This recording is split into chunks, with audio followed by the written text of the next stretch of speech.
Salut, que se passe-t-il vraiment dans le mystérieux triangle des Bermudes? Quelle force extraterrestre y est tapie? Est-ce que vous y retrouverez la chaussette perdue en vous y rendant? On commence dans l'avion d'Air Force One en pleine tempête où le président des États-Unis annule au téléphone sa séance avec son coiffeur. Votre coiffeur vous attend, monsieur. Eh bien, dites-lui qu'à moins qu'il n'ait prévu de m'assassiner, ce n'est pas vraiment le moment adéquat. Coiffeur qui se trouve 3 mètres plus loin dans le même avion, avec un téléphone normalement incapable de capter à cette altitude. Mais l'avion est pris de turbulences, c'est pourquoi on demande au pilote d'éviter ces turbulences. Mademoiselle Green, Oui, pouvez-vous demander au pilote d'éviter les turbulences? je vais voir l'équipage. Bon, il faut savoir que tout avion subit des turbulences une fois dans sa carrière. Bref, ce qui devait arriver arriva au-dessus du triangle des Bermudes et en pleine tempête, la foudre s'abat sur l'avion et explose un des réacteurs. En théorie seulement parce que, en réalité, il ne se passe pas grand-chose. Au passage, je vous rappelle qu'il s'agit d'Air Force One. Ils le font alors évacuer par une capsule de survie. Pour commencer, Air Force One n'en a pas, ce qui serait aussi pertinent que d'installer des sièges éjectables dans un hélicoptère. Et tant qu'à plonger dans l'absurde, on lui donne une arme pour se défendre et c'est malin. Plutôt que de mourir asphyxié, il peut se faire sauter la cervelle. Vous avez également un pistolet de calibre 40 avec des munitions. Et faites-moi le plaisir de sauver votre peau. Et voici votre colt, monsieur le président. Très bien, soldat, faites-moi le plaisir de sauver votre peau.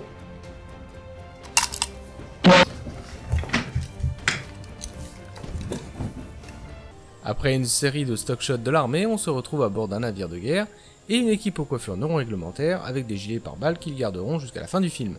On fait la connaissance de la femme amirale qui communique avec Miel Gibson, sosie officiel de Mel Gibson, qui organise l'équipe pour retrouver et sauver le président des États-Unis. Bon, jusque-là le scénario est assez simple, mais ça s'appelle pas Bermuda Tentacle pour rien. Et soudainement, une attaque survient.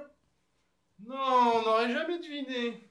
On vous a sélectionné les meilleurs passages des attaques et de la riposte des marins complètement what the fuck tout le long du film, ce qui le décrédibilise. On a le type qui utilise des jumelles pour observer les tentacules aussi grosses que le porte-avions qui l'attaque, on a ceux qui regardent du mauvais côté, le lance-missile sans munitions ni la poignée, la livraison des armes en pleine action, le fusil de sniper sans pied pour stabiliser, la militaire qui colle son oreille à son arme pour mieux s'exploser les tympans, le lance-roquette ultra léger avec roquette qui pop. Vous avez vu ça? Il dit oui mais il regarde pas du tout au même endroit, les ordinateurs qui ne sont pas fixés, ce qui est très peu conseillé sur un navire, la livraison de l'apéro au milieu de la bataille avec une perspective des hélicos foirés, on a ceux qui tirent n'importe où, l'avion de chasse qui explose près de l'amiral et ça fait quand même 2 hélicos et un avion de chasse qui s'écrase sur le même porte-avions sans qu'il ne subisse de dégâts, et je ne parle même pas de l'équipage qui devrait être carbonisé. Quand même, heureusement que pendant les communications radio, tout le monde fait une pause. La guerre dehors peut bien s'arrêter le temps qu'ils papotent quand même. Et puis ils ont tous la même manie de vider les caisses de munitions sur le monstre sans qu'il n'ait la moindre blessure, surtout quand personne n'a la bonne idée de tirer au canon depuis un navire de guerre. Après l'attaque, l'amiral fait un point sur la situation. Ils ont localisé la capsule qui se trouve à 7 km, même si au début on nous dit qu'elle peut aller jusqu'à 20 000 pieds, soit 6 km, avec un problème sur le recycleur d'oxygène. Et on ne sait ni comment ni pourquoi l'amiral demande tout le long du film un rapport complet sur les caractéristiques de la créature. Je veux un rapport complet sur les caractéristiques de ces créatures. J'ai besoin d'une analyse précise de ces créatures. Et pour illustrer ce rapport, le scientifique se fera poursuivre par l'un des tentacules qui rentre le chercher en prenant bien soin de ne rien détruire, dont les proportions classent ce monstre dans les créatures à taille variable. Et puis pourquoi s'emmerder à vider des chargeurs entiers quand il suffit d'un coup de hache pour un bien meilleur effet? Certainement pour avoir un échantillon afin d'expérimenter le dard de la créature qui produit du courant électrique, en utilisant un voltmètre et le plantant comme dans du beurre pour en conclure qu'il s'agit d'un extraterrestre. Mais c'est sans compter sur le prototype Prometheus des CRV2. Plumeur. Nous pourrions peut-être utiliser le Prometheus prototype des SRV2. Malheureusement, ce modèle n'est équipé d'aucun système d'armement. Mais oui, bien sûr, pour sauver le président des États-Unis, il faut des armes. Lieutenant, écoutez, notre boulot c'est de sauver des vies, d'accord? Non, c'est pour sauver un mec avec un prototype de sous-marin expérimental, avec des mitrailleuses à bord et des soldats qui désobéissent aux ordres, dans une capsule de survie, dont ils ne sont pas sûrs que le mec est encore vivant, et les créatures qui vont probablement les attaquer. Au pire, ils refont une élection et changent de président. Concrètement, il va falloir 3 heures pour descendre en toute sécurité à cette profondeur dans les cloches. À votre arrivée, avec les ventilateurs à liquide fluorocarbure, déployez-vous. Vous n'avez pas beaucoup de temps, messieurs. Par conséquent, si vous ne vous sentez pas à la hauteur, vous le dites maintenant. On peut y arriver. Du coup, ils emmènent leur mitrailleuse à bord. À bord du Prometheus, les concepteurs ont pensé à tout. Les fauteuils de gaming, check. Les lunettes scooter de BZ, check. La platine pour faire le fake DJ, check. Un joystick de jeu vidéo, check. Le clavier de PC pour se déplacer, check. Un bouton qui coupe la communication et qui tient pas bien, check. Et un faux raccord du casque de communication, check. Bref, ils partent et se retrouvent confrontés à une agression de la part d'une des créatures, ce qui fait perdre connaissance à l'un des soldats. Oui, c'est ce petit bobo. Au passage, ils sortent l'extincteur pour un début d'incendie à peine croyable, surtout dans un petit sous-marin. Ouais, alors même avec l'extincteur, l'électronique elle est foutue. D'un coup, tu as l'une des personnes qui explique qu'il faut couper le courant parce que l'électricité les attire.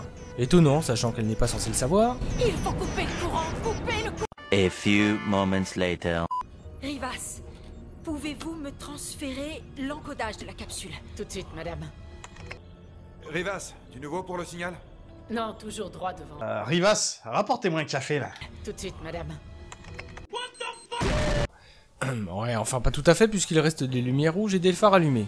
Mais comment vont-ils arriver jusqu'à la capsule de survie, me direz-vous? Eh bien... Le Gulfstream vient jusqu'ici. Nous rebrancherons l'alimentation par intermittence et laisserons les courants marins faire le reste. Marge d'erreur, moins d'1%. Utiliser le Gulfstream pour naviguer avec une marge d'erreur de moins de 1% avec de l'énergie par intermittence, c'est balèze, mais c'est cohérent avec le film. Une explication? C'est simplement une question de modulation de fréquence pour compenser les changements de l'océan au cours de notre descente. Température, salinité, plus une douzaine d'autres variables. Ils arrivent dans le ventre de la créature en passant par son côlon. C'est le premier vrai contact avec une forme de vie non terrestre. C'est le premier vrai contact avec Le cul. une vie non terrestre. Les radars détectent de l'oxygène.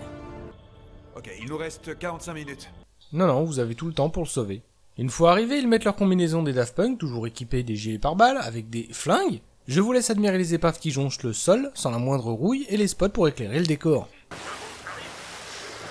C'est quoi l'USS Cyclope?